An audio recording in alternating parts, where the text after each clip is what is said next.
Сюда заходит воздух, тут нагревается, и вот в эти два отверстия выходит уже теплый воздух. Так по задумке конструкторов таких каминов. В реальности там греть ничего не будет, чтобы вот это вот нагрелась вот эта стенка, это надо камин топить несколько часов, ну как минимум часа 4.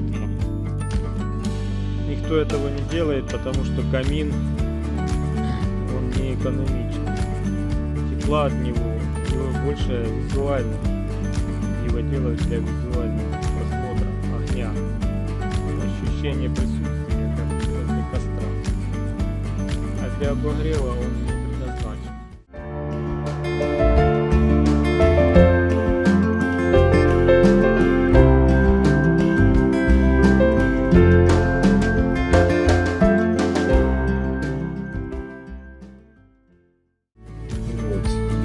H – это высота трубы, начиная от портала и до точки выхода дыма. То есть высота трубы считается не от пола, не от фундамента, не от земли, а от Рядовой. Гидровальный. Да.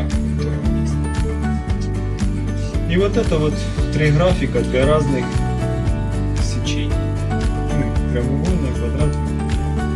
Что у нас получается? Получается вот такая штука.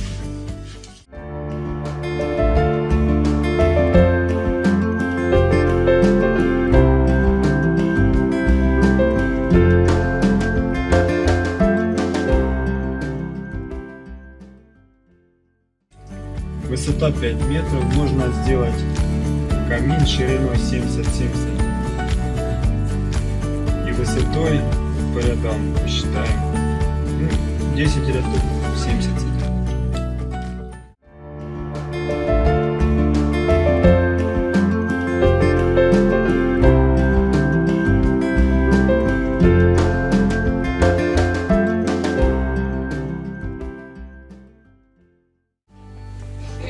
Вот примерно так она выглядит в разрезе.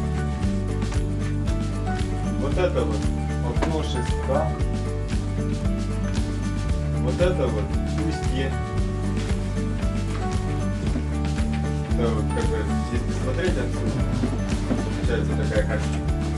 Вот это под печи, вот это свод печи. Горнило, здесь вот огонь происходит. Это шесток. Тут хайлов и труба. Нет, правильно, она должна быть наклонена. Может, я нарисовал сильно круто. В общем, задача такая, чтобы горшки не переворачивались. Казанки, да? Это я сильно, наверное, развернул.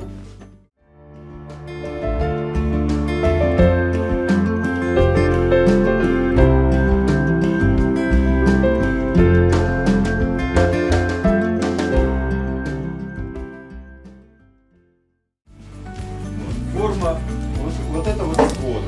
Свод делается, можно сделать его радиальным, то есть, ну как радиус, да? Щетки, вот это. Но рекомендую для того, чтобы лучше происходило протекание хлеба и все такое, что готовится. Центр свода опускать ниже. Таким образом свод получается вот такой.